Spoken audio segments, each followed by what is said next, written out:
everybody, I'm Nancy Bouffard. I am an AmeriCorps member serving with the McKinney Center, and we are working on sculptural crochet. This is the second in a series of instructional videos, and today we're going to work on what I've always called spiral crochet.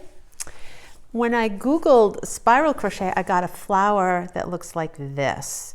It's not really what I had in mind, so I had to change my language, and now I will call it curlicue or corkscrew crochet, and this is what I'm talking about. There are lots of things you can do with that concept that we're going to teach and practice today. So I've got a scarf on that uses it. Here are some hats that have, this has a spiral in it. There's little spirals here, so you can use it for decoration. Here's just a little thing that I could use to decorate something. I even have a book that uses this curlicue to make flowers, and there were a bunch of different ones that I tried out from the book. And even this larger rosette uses the curlicue concept. And what have other people done with it? I'll show you some pictures of some other projects. So we've got a headband, we've got something that could be maybe coral, more flowers, another scarf. Look at that hair.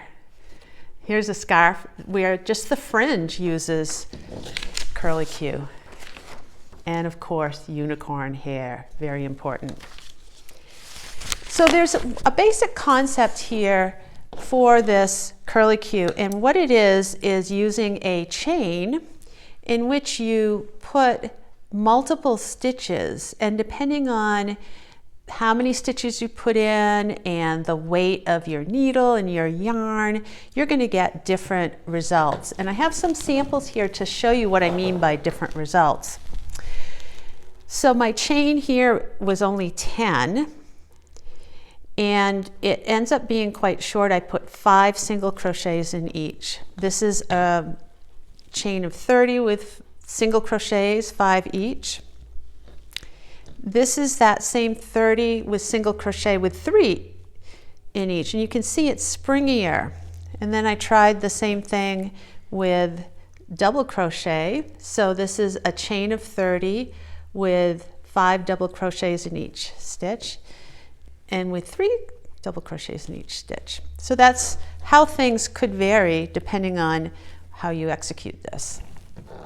And the concept is you start with a chain and you put multiple stitches with each one. So to make a chain, I start with the end of my yarn, I cross it over, and I'm going to pull a knot through. So it's like a slip knot, and I put my hook in, and the chain is just putting the yarn over and pulling through.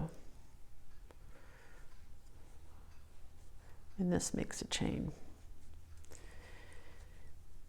And in the past, working with worsted weight yarn like this, I've typically made my chain 3 times longer than I want my curlicue to be.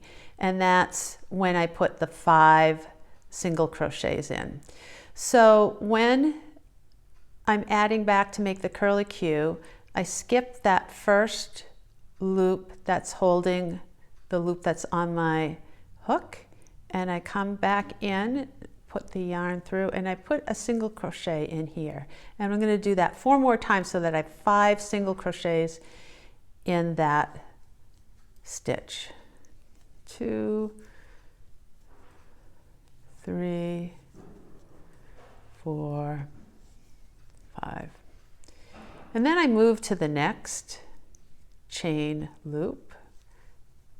1, 2, 3, 4, 5. Counting is kind of meditative while you're doing this. So this is just the very beginning, but what happens over time is this curls around. So you can practice that and get better at it. And now I'm going to show you another project. This could turn into a scarf. You can see this has a life of its own. It's like a big worm, but it is made with some heavyweight wool that came from Junebug Farms right here in Jonesborough. And it uses 5 double crochets within each of the loops. So doing the same process that I just did with my single crochet, I am going to do a double crochet. It just makes it a little wider. A double crochet involves 1 loop over, put the hook through, and then pull through 2, pull through 2. So there's 1, 2, 3, 4, 5. And you can see you could actually make this be all rumply weird, but what it wants to do naturally is just turn into a spiral. So we could practice this together over Zoom if you wanted to. You just need to let us know here at the McKinney Center. I'd love to spend time spiral crocheting, curlicue or corkscrew crocheting with any of you. You can go on to the internet and you could look. There's tons of patterns and tons of ideas. It's a really simple concept, but I think it's really cool. You can do lots of things with it. So there you go. Thank you, everyone.